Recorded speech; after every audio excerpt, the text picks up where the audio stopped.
Si se te quema la ensalada, ¿qué le podemos hacer? Si la arepa es colombiana, vamos a revisar pa' ver. Hablamos de cocinar, de sabor y saber. Y por eso se juntaron aquí el hambre y las ganas de comer. Cayó Todino y Anthony Bourdain, caraotas con azúcar y hasta el libro de Escoffier. Todo eso y mucho chiste, llega, te vas a aprender. Y por eso se juntaron aquí el hambre y las ganas de comer. Son el hambre y las ganas de comer.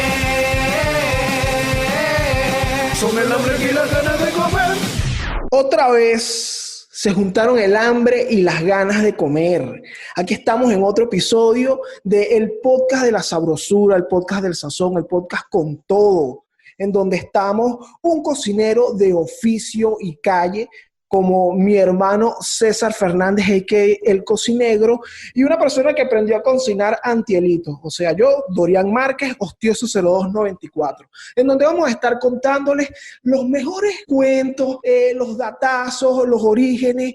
Estamos abordando todo lo referente a la comida desde un ángulo chévere, así lo abordamos, desde un ángulo. ¿Desde dónde usted aborda la comida? Desde un ángulo chévere. A pesar de que el día de hoy el tema no es muy chévere, vamos a tratar de que sea de su agrado. Les saludo yo, César Fernández, mejor conocido como El Cocinegro, desde la ciudad autónoma de Buenos Aires, deseando que el tema de hoy sea de su completo interés, un tema que hemos preparado muy bien, un tema que viene bien a colación en esta época que nos toca vivir, una época bastante rara, digamos, bastante oscura. Y bueno, hoy vamos a conversar acerca de lo que es la comida en tiempos de guerra. Dorian, la comida en tiempos de guerra. Uno se imagina siempre la guerra, uno ve la guerra, como la ven en televisión y en cine, como un asunto netamente militarista, de armas y de gente matándose, pero detrás de eso hay un trasfondo que tiene que ver con lo que comen esos soldados, man. No claro. Digamos la gente que queda en casa, sino también los soldados, pues, porque como decía Napoleón Bonaparte, un ejército marcha sobre el bienestar de su estómago, ¿no? Algo así decía Napoleón, que los ejércitos marchan conforme marcha su estómago. Eso quería decir, que Napoleón quería decir con esto que, bueno, que un soldado muerto de hambre no es un soldado feliz, pues un soldado que tiene hambre, un soldado no puede rendir. Napoleón quería decir que amor con hambre no dura. En ese caso, efectivamente, durante la guerra, más allá de lo que vemos incluso en la televisión, que está, y en las películas, que está muy centrado en ese tema militar, pero bueno, como dices, ocurren muchas más cosas alrededor. Incluso en tiempos de guerra, los civiles son bastante afectados porque, bueno, hay toda una serie de circunstancias que afectan cadenas de suministros y todo tipo de cosas que impiden que la gente mantenga su vida, se mantenga comiendo como normalmente lo hacía. Por ejemplo, fíjate algo, una de las guerras que dio mucho de qué hablar con respecto a la comida, porque tiene bastantes anécdotas que son muy interesantes, es la Guerra Civil Española. La Guerra Civil Española comienza en 1936 y termina en 1939, pero el impacto que tiene frente a los alimentos dura incluso hasta 1952, que es cuando se retira la llamada cartilla de racionamiento, que ahí, bueno, habían unos alimentos regulados y todo eso, pero nada más a los 2 meses... ¿Alimentos César, qué? Nada más a los 2 meses haber iniciado la guerra, manao, comienza la escasez de pan y carne en España. Y nosotros en el episodio pasado comentábamos el arraigo que tiene el español con el trigo y con el pan blanco. Sí, por supuesto, porque es parte fundamental de su dieta, parte de no solamente en España, sino en todo lo que es Europa. El pan es bueno, de hecho lo tenemos hasta en la oración, el pan nuestro de cada día. El pan es algo que ha acompañado al hombre desde siempre. Bueno, fíjate que con esta cartilla de racionamiento, una cosa con la que nuestros oyentes de Venezuela can relate, ¿verdad? Se pueden sentir identificados con esto. Resulta que en esta cartilla de racionamiento habían varios artículos de primera necesidad. Por ejemplo, en esa cartilla de racionamiento aparecían los granos, los garbanzos, el pan, el aceite, el tocino, el arroz, y bueno, todos estos alimentos que el Estado, ¿verdad?, pretendía, como su nombre dice, racionar o administrar de manera eficiente. Sabemos qué pasa cuando un Estado trata de administrar la comida de manera eficiente. Entonces, bueno, Dicen las crónicas de la época, ¿verdad? Que rara vez, en felices ocasiones, se encontraba café, chocolate, mermeladas o jabón. Aparte de eso, esas cartillas de racionamiento no tenían lo que te son huevos, leche o carne. O sea, eran unas cartillas de racionamiento prácticamente veganas. Y el pan no era un pan blanco, era pan rojo. ¿Recuerdan el pan rojo del que les hablamos cuando estábamos hablando en Comida y Tradición? El que comían los canarios. Claro, a los canarios, a los catalanes y a los vascos les mandaban ese tipo de pan. Bueno, la cosa es que esta cartilla de racionamiento tenía como finalidad eso, administrar la comida. Y ustedes dirán, bueno, la guerra civil duró 3 años, pero bueno, la cartilla de racionamiento duró 13. Entonces tú sabes que también se genera el bachaqueo de allá. Ese tema del pan genera el bachaqueo de allá, que para los tiempos de la guerra civil española lo llamaron extraperlo. Extraperlo. Eran extraperladores, mano. Y yo me imagino a las extraperladoras con su cotón licra de muñequito, de gusanito, ¿verdad? Y un koala full de cartillas de racionamiento y full de ¿cómo se llama? De pesetas, tío. Nada, llevando a cabo la función de extraperlo, que si tú te pones a ver, en un sentido bien pragmático, no es otra cosa que la satisfacción de la necesidad de un colectivo, porque todo el mundo necesita comer y bueno, las cosas tienen un valor. Entonces, el bachaqueo o el extraperlador o el extraperlero, no sé cómo será el que hace extraperleo o extraperlo, esta persona lo que hace es cumplir una función durante esa época de guerra. Fíjate tú, era tan atrincabola la cosa, Dorian, era tan feo mira, es que por eso yo te dije que yo siempre estoy de buen humor, pero cuando hablo de esto, no vayan a creer que es que, no, yo me pongo muy de bajón, como dicen acá, porque es tan triste, chamo, que yo estuve leyendo que la gente hacía el pan de noche. La gente hacía el pan de noche para evitar que la Guardia Nacional Española, o sea, la Guardia Civil, y no los llevaran presos. Entonces, ¿qué hacían los tipos? En la mañana, cuando se olía el pan, entonces, mira, en esta casa huele a pan, y le decomisaban el pan. Porque una de las cosas más tristes era que a esta gente le daban un pan diario, 200 gramos de pan diario. Era lo que aparecía en la cartilla de racionamiento. Eso es el 2 harinas por personas de la época. Que me están escuchando. Es el 2 harinas por persona de la época. Tienes que hacer la colota para rescatar tu harina pan, porque básicamente representan, si los ponemos ahí a comparar, representan básicamente lo mismo para la alimentación de estos dos pueblos, el pan blanco para el español como la harina pan o la arepa para el venezolano. Entonces, bueno, pasaron por una situación así. Es más, yo le voy a dar aquí un mensaje a la gente esta que cree que es muy sabroso ser de extrema derecha y que vean que los regímenes de extrema derecha y los de extrema izquierda al final se encuentran en el mismo punto, que es mantener a la gente dominada. Y una de las formas, ¿por dónde conquistas tú a una mujer? Por el estómago. ¿Por dónde conquistas tú a un hombre? Por el estómago. ¿Por dónde conquistas tú a un pueblo? Por el estómago. Entonces, no importa si tú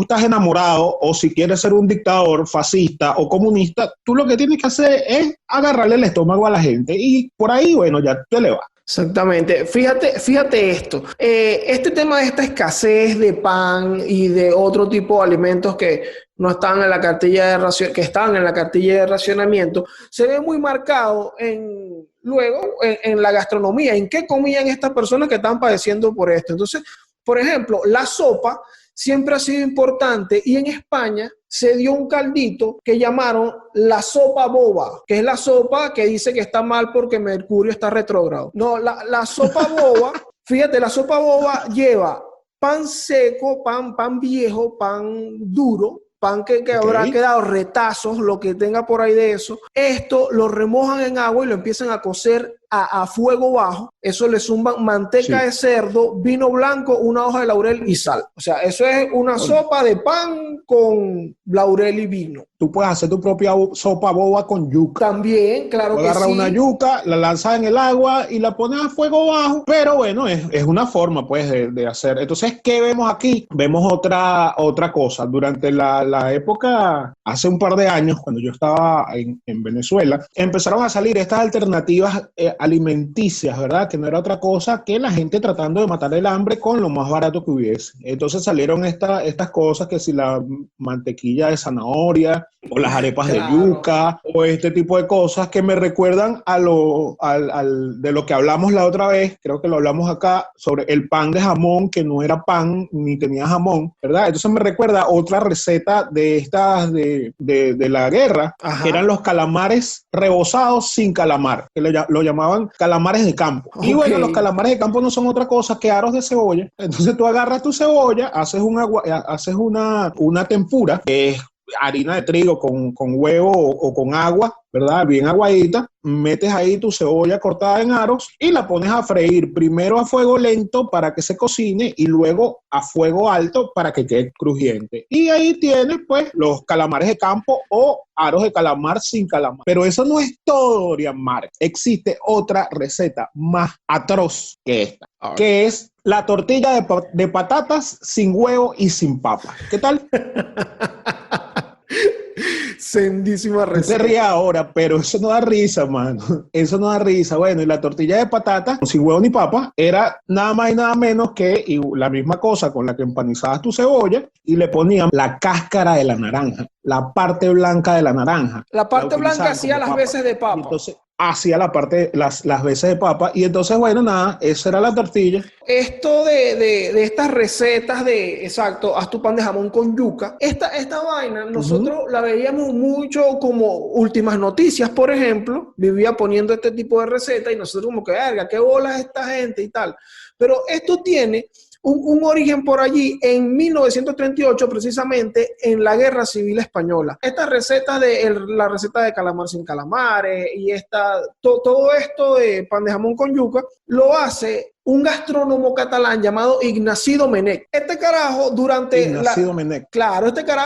la Guerra Civil Española, además era un muy crítico del régimen y en la posguerra. Sí. Él agarra y saca este libro, bueno, además de criticando, había mucha crítica ahí al régimen y tal, están todas estas recetas en donde suplantas a los calamares con cebolla, que por cierto, yo recogí por ahí que según en los bares de Sevilla, te ofrecen estos calamares como calamares de campo, entonces que tú lo dijiste hace un rato de calamares de campo, pero que te lo ofrezcan en un bar, de verdad, que yo vaya para Sevilla y me quiera comer unos calamares y tú me dejaron de cebolla. Yo me imagino que hay gente que vivió la Guerra Civil Española que no querrán comerse esos calamares de campo. No, sí, por el trauma, porque fíjate tú, una cosa que yo no quiero comer en muchísimo tiempo, yo no voy a decir más nunca, pero una cosa que yo no quiero comer en muchísimo tiempo son lentejas. Claro.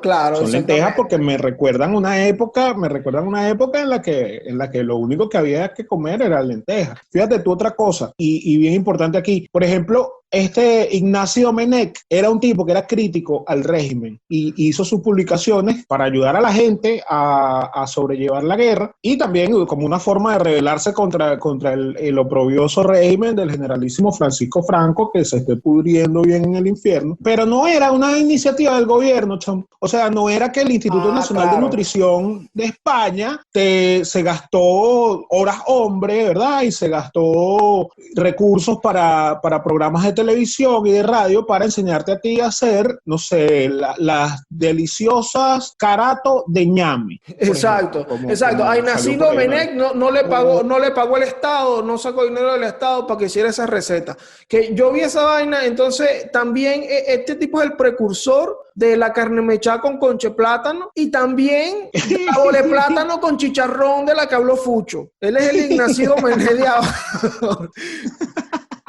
Pero coño, es verdad. Chavo, qué terrible. Esto se hizo como una manera, bueno, como dijiste, por un lado mira, así, esto es lo que podemos comer por el momento y tal. De esta manera puedes decirle a tus hijos que están comiendo tortilla de patatas y por aquí también le estoy tirando esos coño que nos tienen pasando, mira esto. Otra cosa que nació, hay muchas recetas que nacen de la guerra, muchas recetas y muchas cosas. Por ejemplo, la tortilla de patatas, la tortilla española. El origen de la tortilla española es un general en 1835, puede ser, y el tipo andaba por un campo y resulta que le dice a la señora que estaba en el campo que él necesitaba comerse algo para él y para sus tropas, pues para la gente que venía con él. Entonces resulta que la señora lo único que tenía era unas papitas, unas cebollitas y unos huevitos. Y la señora agarró, puso sus patatas, su cebolla y su huevito y nació la tortilla de patatas. Y entonces al general le gustó tanto la tortilla de papas que mandó a que luego que su ejército o que las tropas que él comandaba salieran del campo de la señora donde le habían ofrecido esto, la gente comiera eso, pues su ejército comiera eso. Entonces, bueno, es una de las cosas que nos deja la guerra, los militares y la comida. No todo es tan malo, como por ejemplo el señor Nicolás Appert. ¿Tú sabes quién es el señor Nicolás Appert, Dorian Márquez? ¿Para quién es ese? Nicolás Appert es un tipo, un curioso, no vamos a decir un químico, un curioso francés que en la etapa de las guerras napoleónicas, una de las preocupaciones de Napoleón, como dijimos antes, era que su ejército estuviera bien alimentado, y a él le preocupaba el hecho de que las comidas llegaran al frente de batalla en estado de descomposición, porque siempre se enfermaban los soldados. Entonces Napoleón dijo, bueno, vamos a darle un premio a la persona que se invente una forma de llevar las comidas en buen estado a el campo de batalla. Y entonces salió esta persona, Nicolás Appert, que durante mucho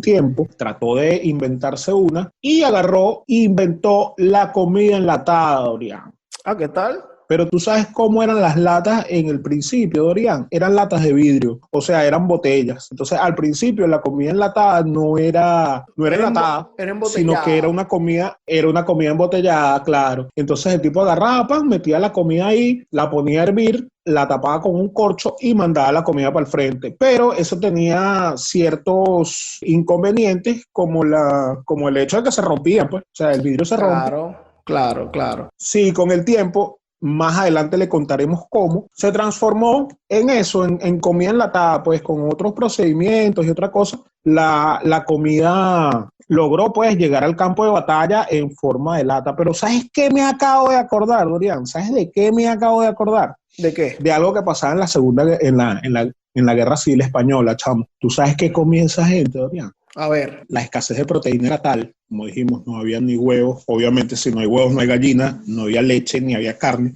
Entonces, esta gente, chamo, tuvo que recurrir a los gatos. Coño. Y entonces agarraban los gatos, los mataban, los desollaban, le cortaban la cola y los vendían como liebre. Y de ahí viene la expresión, te vendieron gato por liebre. No vale, pero ahora sí, de verdad que estamos en presencia del momento chaqueta del día. Y aquí viene dar gato por liebre, o sea, cuando tú estés por ahí en la calle, que estén vendiendo y ves que a una persona la estafaron, que coño, te jodieron con eso y vaina, te dieron gato por liebre, tú te le acercas y le dices, tú sabes que eso viene de la Guerra Civil Española, porque ellos tuvieron que recurrir a comerse los gatos. Claro, no te voy a asegurar que esta persona te va a hacer caso o que te va a ver bien o algo, pero sí se va a llevar sentísimo dato que seguro se lo cuenta alguien más por ahí. Momento chaqueta, hermano. Y claro, el momento chaqueta del día de hoy. Continúa, Dorian Márquez. Bueno, como vemos, los relatos de la Guerra Civil Española, bueno, son muy bonitos, pues ahí tuvieron que recurrir, bueno, como vemos, a la sopa boba, a la receta de calamar sin calamares, también comían garbanzo y lenteja en una vaina que llamaban el potaje, pero bueno, en la Guerra Civil Española ocurren estas cosas, pero también las guerras traen o despiertan de alguna manera, resuelven problemas a través del ingenio, como lo hizo Nicolás Appert,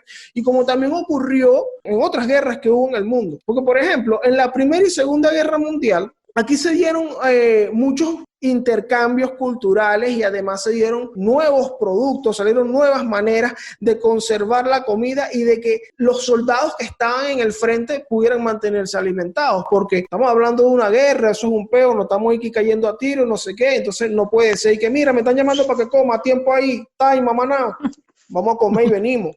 No pueden hacer eso, entonces tienen que buscar formas de primero portar comida encima, que esto me pareció interesante porque, por ejemplo, en la Primera Guerra Mundial, los alemanes manejaban tres tipos de raciones encima, que era que sí, la ración de reserva, la ración de trinchera y la ración de emergencia. La primera era, si a ti te agarraba la noche por ahí, que uno por ahí, bueno, cuando se podía, cuando teníamos como lo que llamaban la vieja normalidad, podías cargar tu ración de reserva, que si era si tú no ibas a volver para tu casa esta noche, cargabas por ahí tu sándwich y vaina, eso hacían las tropas alemanas. La ración de trinchera era por si se prendía ese peo ahí. Ok, te agarraba el peo en la noche. Claro, entonces tenías una vainita por ahí que comer de manera más rápida. Y bueno, la ración de emergencia, que era realmente polvo de carne que hacían como en forma de galleta, tal, para meter las calorías que tú necesitabas ahí. Lo que ellos buscaban era aprovisionar al soldado de calorías para que no le diera una cosa ahí en el frente. No que eso fuese sabroso. Claro, para que no le fuera a dar un Buda. Un patatón, exacto.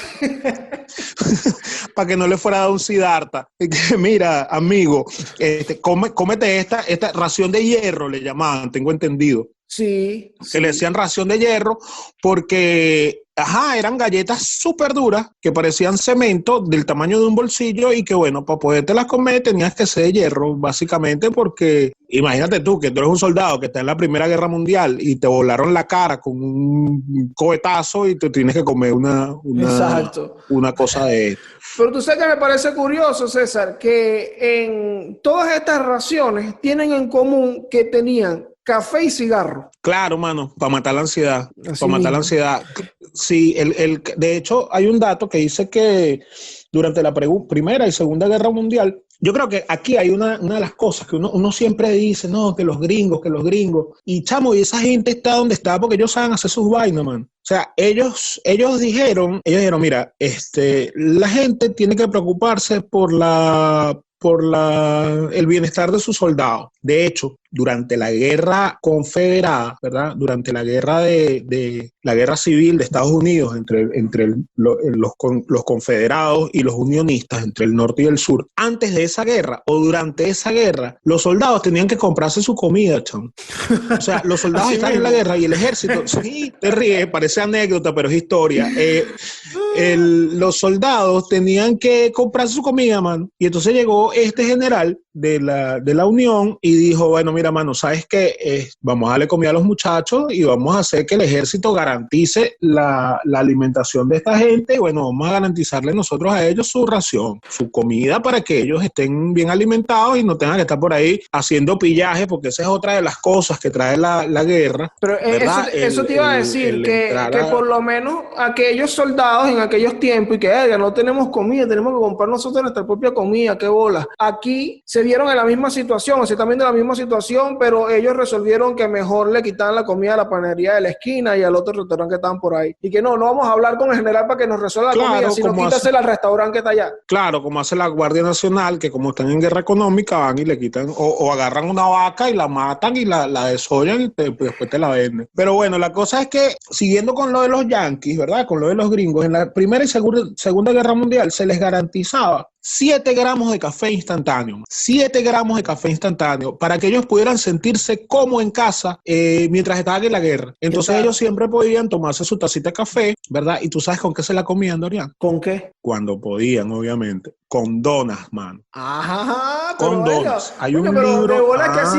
claro que voy a ganar la guerra si tú me aseguras un cafecito, una dona a donde yo voy. Claro, por supuesto. El Ejército de Salvación, la Cruz Roja norteamericana, durante la Primera y Segunda Guerra Mundial, se encargaron de que hubiera suficientes donas para que los chicos en la guerra, para que los marines y los muchachos que estuvieran en el frente, cuando pudieran, tuvieran su ración de donas. Entonces, eso está reflejado en el libro, justamente se llama así, Donuts for the Boys. Es un libro, se llama Sliding Donuts for the Boy, An American Woman. Es un libro en el que relata eso, pues, cómo las mujeres durante la Segunda Guerra Mundial específicamente hicieron el esfuerzo de guerra, porque el esfuerzo de guerra no se quedaba solamente en producir armamento, maquinaria bélica y estas cosas y en mandar a los chicos a la guerra, sino que, bueno, en este libro,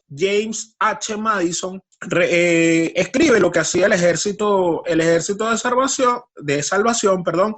Esto, mandarle donas a los chicos, que al final terminaron, en algunas partes de Estados Unidos, los conocían como los Donuts Boys, o sea, los chicos donas, ¿ves? Porque eran a los chicos a los que se les enviaban las donas, pues. Entonces, bueno, eso, para tratar de mantener la moral en alto, investigando para este tema, Orián, me di cuenta una cosa que no pensó el Führer. Uno de los errores que tuvo el Führer, que no tuvo el Führer en cuenta, fue eso, el mantener a la gente contenta y bien alimentada. O sea, en la Alemania nazi privó el esfuerzo bélico, la construcción de armamento y el desarrollo de tecnología armamentística por encima del bienestar de los soldados, mano. Y no digamos de la población, la que, bueno, se veía sometida a todo este tipo de atrocidades. Pero por lo menos yo estuve leyendo, chamo, y la ración por lo menos hasta el mismo Stalin, mano, el mismo Stalin, 1941, aprobó que se les mandara a los soldados del Ejército Rojo 100 mililitros de vodka, man. Oño, bien, eso es lo que llamaban los 100 gramos combativos. Y los bueno, 100 gramos combativos. No, ahí vaya para el combate, ahí te lanzas tu shot de vodka cuando la vaina esté muy jodida, chicos. O sea, fíjate algo, que es básicamente el centro ahí de lo que hay sobre este episodio, que es el hecho de cómo, por un lado, la población padece los embates de la guerra y por otro lado, los soldados, y cómo los estómagos son los que se conectan, es el punto en común que hay que satisfacer en este momento, porque con los Estados Unidos lo que busca realmente fuera de mantenerlos alimentados es generar a través del estómago, o sea, a través del café y la dona, esa sensación de ese sentimiento nacionalista, ese sentimiento de volver a casa y todo esto, que eleva la moral de un soldado. Lo mismo hace Stalin con el vodka. Ese es otro punto, pero no te creas que Stalin, no te creas que el esfuerzo de Stalin fue muy distinto al de Hitler.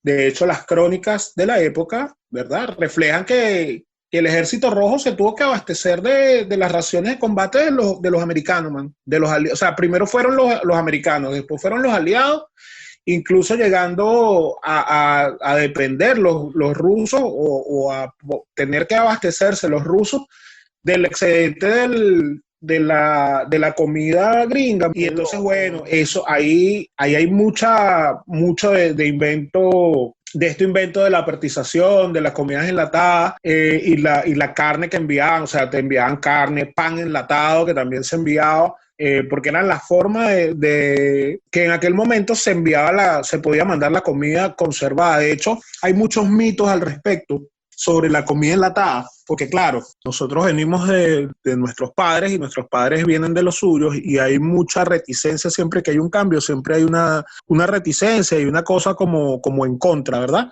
Entonces siempre se ha dicho que la comida enlatada es como perjudicial, que no mantiene sus nutrientes o que puede hacerte daño. Pero fíjate tú que la doctora María de los Ángeles Valdivia, de la Facultad de Química de la Universidad Nacional Autónoma de México, dice que se ha estudiado suficiente sobre los alimentos enlatados como para garantizar que son inofensivos al ser humano y que los nutrientes se conservan, y que, palabras más, palabras menos, dice la doctora Valdivia, que no es muy distinto enlatar una comida que hacer la comida en casa. O sea, no tiene mayor diferencia el comerte unas sardinas en lata que comerte unas sardinas frescas. Claro que sí, mano. Mira, por eso yo tengo este tamañote, claro que mantiene su nutriente. Yo doy fe de esa vaina.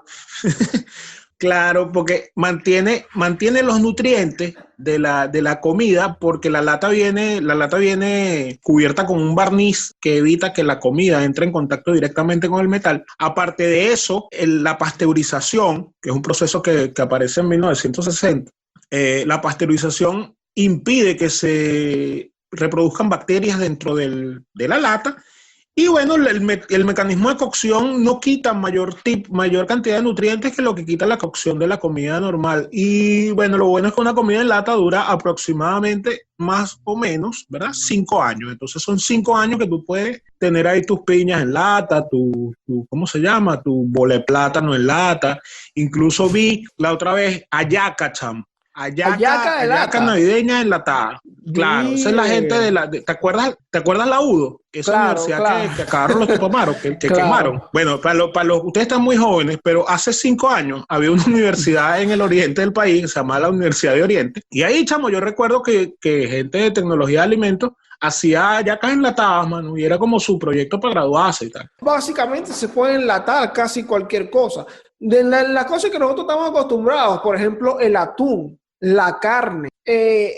Por ejemplo, con un atún, el proceso de eso es como que si tú te metieras en tu casa y metieras eso en una olla de presión, solo que solamente en una olla de presión grandota. Pero es interesante también cómo estos mismos planes o estrategias de los ejércitos buscan mantener ese aporte calórico y proteico en sus soldados ante cualquier emergencia, ante cualquier vaina. Porque fíjate, hay un cuento por ahí que a mí me pareció muy interesante que involucra a la compañía chocolatera Hershey's. Esta gente, durante la Segunda Guerra Mundial, tuvieron una reunión con un coronel del ejército llamado Paul Logan, que el tipo necesitaba que le hicieran unas racioncitas, o sea, unas raciones de chocolate que aportara esta cantidad de calorías y tal, para emergencia, pues, para que los soldados la aportaran encima en caso de cualquier peo. Sabes que hablamos de esta ración de reserva, que por si te agarra un bombardeo, una vaina por ahí y tengas algo que comer y no te dé un Buda.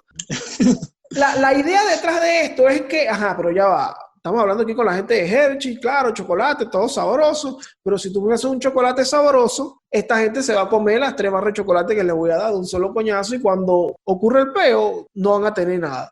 Haz que esa vaina sepa malísimo. Bueno, plomo.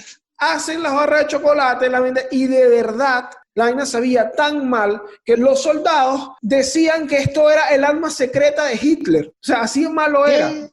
Era la comida que les mandó a hacer Hitler, hermano, para joderlo. Entonces, coño, bueno, después dijeron, ok, fino, esto es un éxito, esto es lo que necesitamos. Años después la mandaron a mejorar un poco, que no sepa tan mal, pues. Si nos fijamos ahora, el soldado estadounidense tiene cigarro, café, donas y chocolate, coño. Y eso es una ración de reserva, que esa ración de reserva es realmente el almuerzo de los soldados de aquí. Por si acaso, de los generales, por si acaso. Porque esa gente come bien, mano. Esa gente que soporta aviones y esa vaina es un comidero. Y justamente estaba revisando también. Y antes del desembarco de los aliados en Normandía, sí. Ese día, el general de los aliados le dio a esa gente el mejor desayuno que se pudieran haber dado, man. Ay, que comieron hasta helado. Hasta helado comieron, unos bistezotes, unas chuletotas de cochino, garbanzo, vaina, dona, empanada con pan, los que eran de Maturín, todo, mano. Y se metieron su buen desayuno y después, bueno, mano, ¿sabes qué? Póntese que los vamos, dijeron. Y bueno, ya ustedes vieron El Soldado Ryan, saben lo que pasó, ¿no? Y fíjate, de todo este cargamento de comida que siempre llevan los ejércitos, bueno, en este caso durante la Segunda Guerra Mundial y las ocupaciones que ha hecho los Estados Unidos, esto también ha generado nuevos platos en países y que se arraigan en la cultura. Por ejemplo, yo estuve revisando que en Okinawa hay un plato que realmente es como un arroz frito con carne, con cerdo y tal, pero se generó se llama champuru, se llama ese tipo de plato. Pero luego de la ocupación estadounidense se crea el champuru spam, porque en vez de echarle carne y cerdo de un cerdo de verdad que tuviesen por ahí, le echaban carne de almuerzo, la carne enlatada spam. Y así quedó la receta. Es melón amargo, tofu y carne de lata. Yo pensaba que se llamaba champuro spam porque tu mamá te lo hacía todos los días. Entonces era como un spam. O sea, comía 4 semanas seguidas el mismo almuerzo. Coño, mano, esto es un spam. ¿Qué es lo que esa gente que se preocupa por... me llamó la atención lo que dijiste de cómo se le endilgaron a Hitler, o sea, jodiendo entre los soldados, que no, mira, este es el arma secreta de Hitler, o sea, como que utilizando la comida como un arma. Entonces me puse a pensar también, y yo digo, coño, si es un arma, o sea, la comida o la falta de la misma, en todo caso, es un arma, chamo. Es una forma de doblegar a la población, es un mecanismo de control social y eso, ya te digo, eso no tiene que ver con que usted es de izquierda, que usted es de derecha, que usted que usted es trompista o que es chavista, no, mano. La comida es un arma de dominio social, la comida es un arma y en manos de los estados es terrible y fíjate que hay un patrón más o menos similar. Y te pongo el caso de la colectivización en el nacionalsindicalismo, que era en España, y la colectivización en el socialismo, mano, era lo mismo. O sea, siempre vienen estos experimentos de estos grandes señores cabeza de huevo que se ponen a experimentar con el pueblo y decir, mira, mano, yo creo que un mundo mejor es posible sin comer. Entonces, bueno, hay relatos, por lo menos en la Segunda Guerra Mundial, está el caso del Holodomor, que Holodomor literalmente se traduce como matar de hambre. Y el Holodomor es una cosa que hizo nuestro niño Stalin, chicos, mira.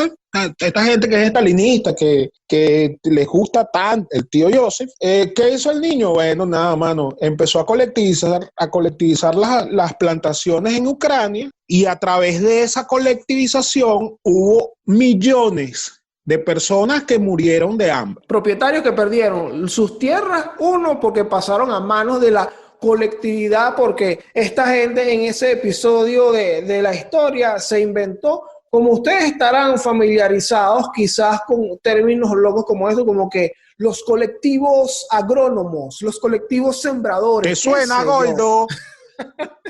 Entonces, se inventaron esto, expropiaron las tierras, los propietarios quedan y que o se murieron de hambre o los fusilaron por rebelarse porque no quieren entregar las tierras y tal. Y lo que viene después de que el Estado soviético mete la mano en esto, es la gran hambruna y en Ucrania, porque se metieron con la gente que tenía las vacas y las semillas, y que no, eso lo vamos a manejar ahora nosotros. No, pero ustedes no saben nada de vaca y semilla. Ya tú vas a ver que yo sí sé, y se murieron de hambre. Mano, pero tú estás confundido, yo creo que eso fue con Agropatria.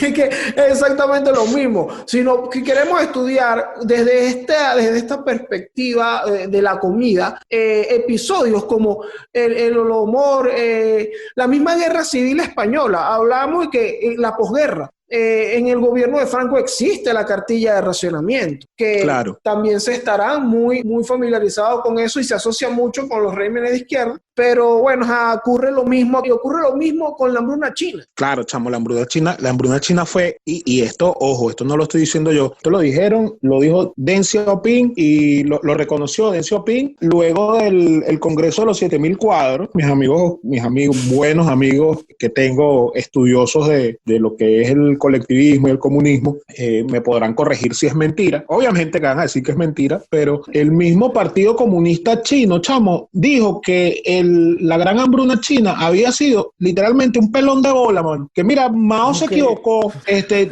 el camarada Mao no estaba muy claro en cómo era la vaina. Entonces, ¿qué hicieron ellos para que se diera la gran hambruna china? Dijeron, mira, mano, nosotros tenemos que sembrar, así como Uslar Pietri dijo que había que sembrar el petróleo. Mao dijo, aquí hay que sembrar el acero, man. Entonces agarraron a toda esa cantidad de chinos, ¿verdad? Los organizaron en comunas y esas comunas le dijeron, bueno, mano, usted va a producir y lo que necesitamos ahora para producir es acero. Y entonces agarraron el acero y agarraron a los campesinos, y los pusieron a producir acero. ¿De qué forma? Y esto tal vez te suene, Goldo, de tal forma que dice que habían altos hornos, o sea, hornos para fundir acero en los restaurantes e incluso en las casas. Okay. Y esa gente la pusieron a fundir acero ahí, que a nivel de que todas las cosas de hierro, todas las cosas de metal que tenían, las fundieron. O sea, todas las cosas que ellos tenían en su casa de metal y cosas, las metían en esos hornos y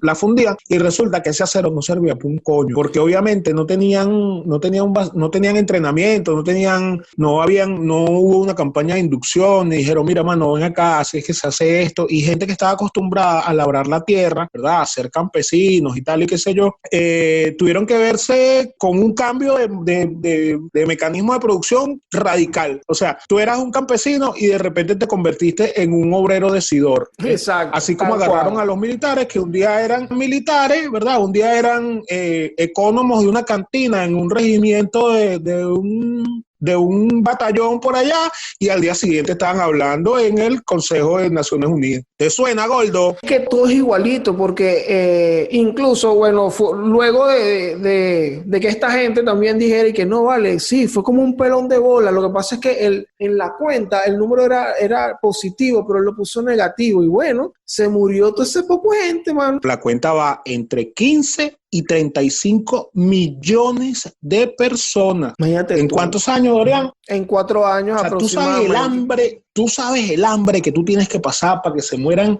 Vamos a poner un punto medio, vamos a poner que se murieron 22 millones de personas. O sea, tú sabes el hambre que tiene, el hambre tan arrecha que tiene que pasar para que se mueran esa cantidad de gente, que de hecho también se dicen cronistas de chinos de la época, que ellos iban visitando pueblos y habían cadáveres, había cadáveres apilados en la vía, y entonces otra gente, o sea, la persona que cuenta esto, el periodista que cuenta eso, dice que él le preguntó a la persona que iba con él en el bus, mire, ¿y por qué dejan los cadáveres ahí? Y el tipo le responde, no, tranquilo, que los perros se lo comen. ¿Cuál perro se lo comen? Si ya los perros se los habían comido, los perros ya se los habían comido hace tiempo. Ya ahí no había perro que se comiera eso.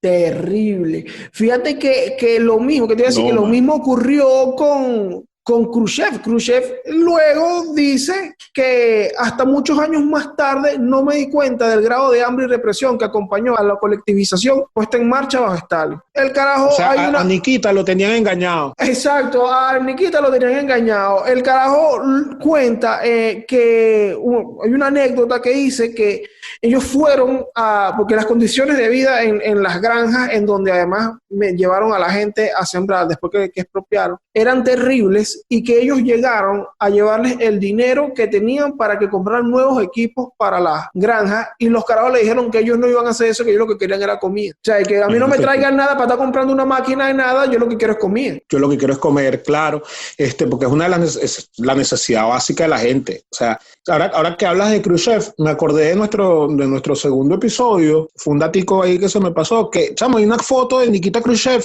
feliz de la vida, mano, mandándose un perro caliente. Es una fotaza. Ojalá que en este momento tengan la pantalla abierta y la vean, porque en este momento se la van a poner. Está el señor Khrushchev mandándose un perro caliente, mano, pero con un hot dog, con toda la de la ley, con su mostaza y su cebolla. Increíble, porque eso sí, vale. Tienen bueno, eso lo dijo Lenin, pues, del capitalismo, sus mujeres y sus vinos, ¿no? De la burguesía, sus mujeres y sus vinos, porque es muy sabroso. Esta gente, no crean ustedes que esta gente va a comer mal porque el ejército está comiendo mal. No se crean.